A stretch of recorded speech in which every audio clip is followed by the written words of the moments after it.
If you're playing Kinetic Fusillade, you need to watch this. This is really important, especially if you're playing the Gatling gun version, because you could be losing a lot of damage just by having an incorrect amount of attack speed or an imbalance of duration and attack speed. So with the Gatling gun version, you get that feeling when your attack speed is slower than the duration of the skill. But there's more to it than that. I've been speaking to Nemrod. He's been sharing a whole lot of maths and interesting information with me. Huge shout out to him. He's written some documents. I'll link those in the description. Also link his YouTube channel. But after he showed me this, it really was mind-opening and it explained a lot. So let's just talk about Kinetic Salvo quickly. This part I'm sure you are all familiar with, where there is a delay after generating the projectiles before they fire off. However, there is also a delay in between projectiles as they are firing. So we build up projectiles and then they shoot, but they go doot, doot, doot, doot, doot, doot, doot, doot, like that. Now, lowering our skill effect duration not only reduces the delay before they fire, but it reduces the delay between shots. So if you have very high reduced skill effect duration, you're getting like a double benefit of the projectiles firing more quickly, but you're also not having to wait so long.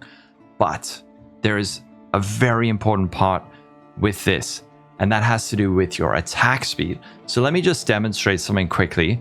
So if I generate these, and while they are firing, I perform another attack, I don't actually release the full salvo. So you can see there's still a few projectiles left before I attack again.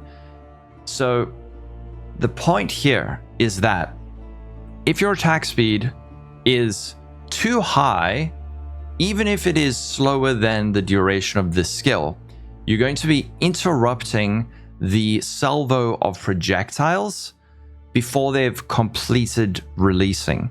What we want is a very high attack speed that also doesn't interrupt our salvo. So there's a cap on our attack speed.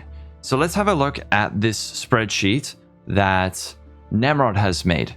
So over here, we have how many projectiles do you have? So if you're using the Gatling gun version, how many projectiles you generate depends on which supports you're using and what you have on the tree. So the base skill generates 1, and then usually with most wand builds, if you're taking multi-shot and this wand mastery, you're getting 3 projectiles per attack. So I can just demonstrate that like this. So 1, 2, 3, like that, 1, 2, 3.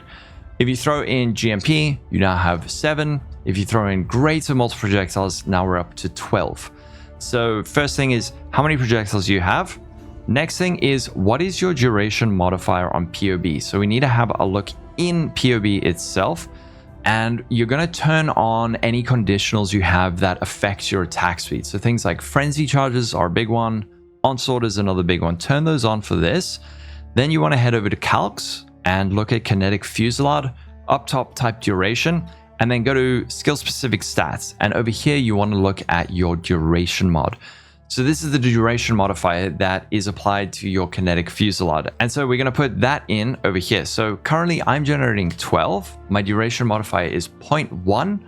So this number at the bottom shows me what my maximum attacks per second can be. If I go above this number, what ends up happening is this, where I interrupt before the full salvo has released.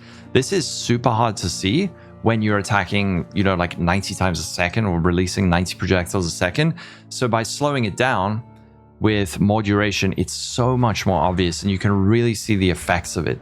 So the reason that this is so important is that I went out, I spent like 22 divines on an Awakened GMP, and it felt like my damage went down over like even an Awakened added cult. And I thought, what is happening? That is what was happening. I was interrupting myself because my attack speed was too high. So this is also very enlightening for how impactful having less duration on your build is for this skill.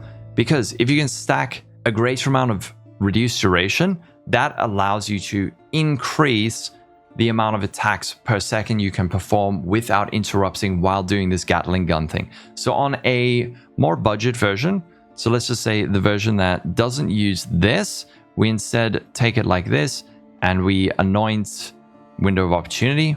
With this setup, our duration modifier is 0.1845.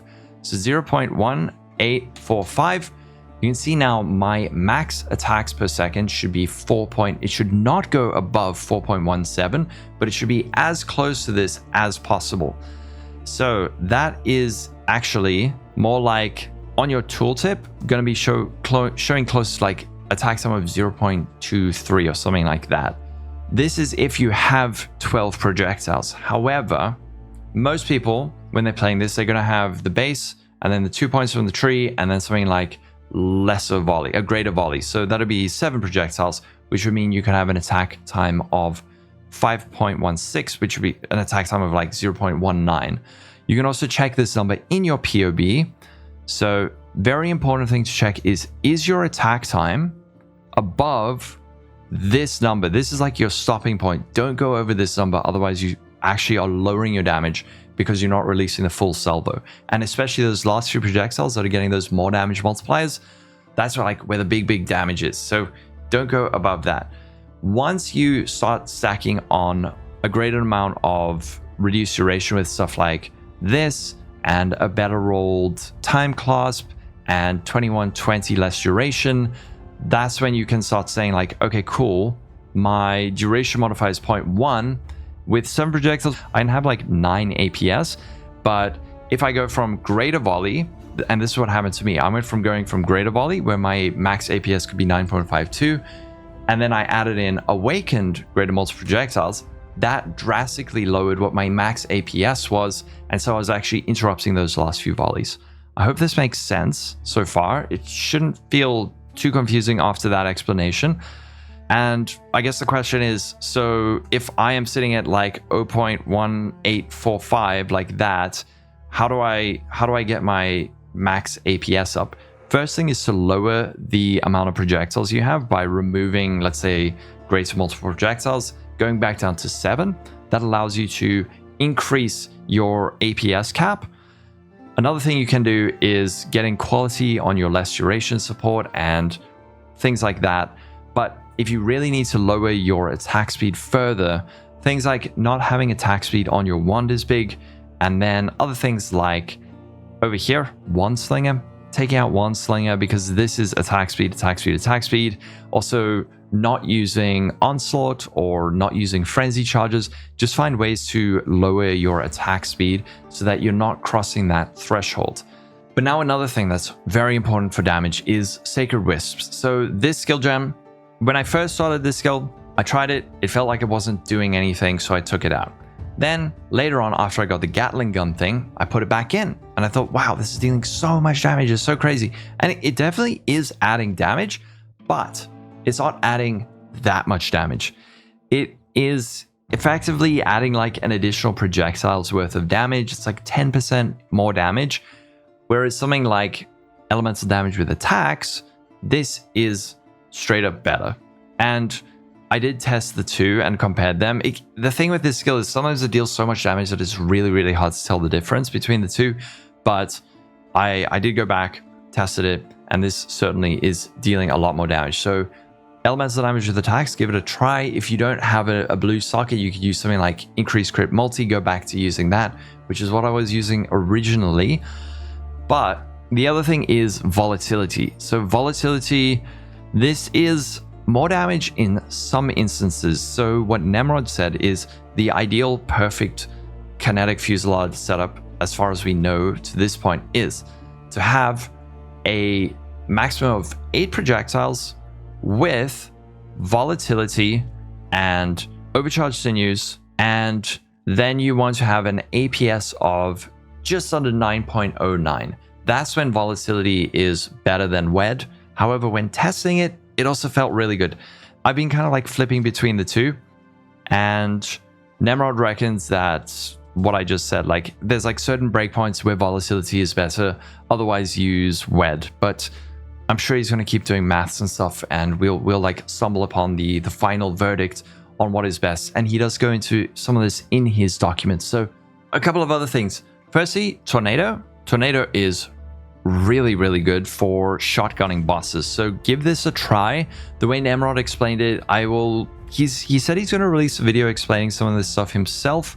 He did give me the go ahead to make this video though, and he will probably add it to his document.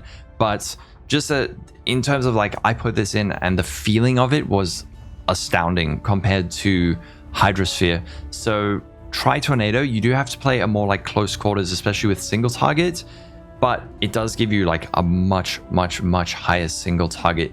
If you want to compensate for the loss of exposure that we get from removing Hydrosphere, you can get it on your gloves as an Eater implicit. I'm gonna have to do that myself, but Tornado, give it a try, see how it feels.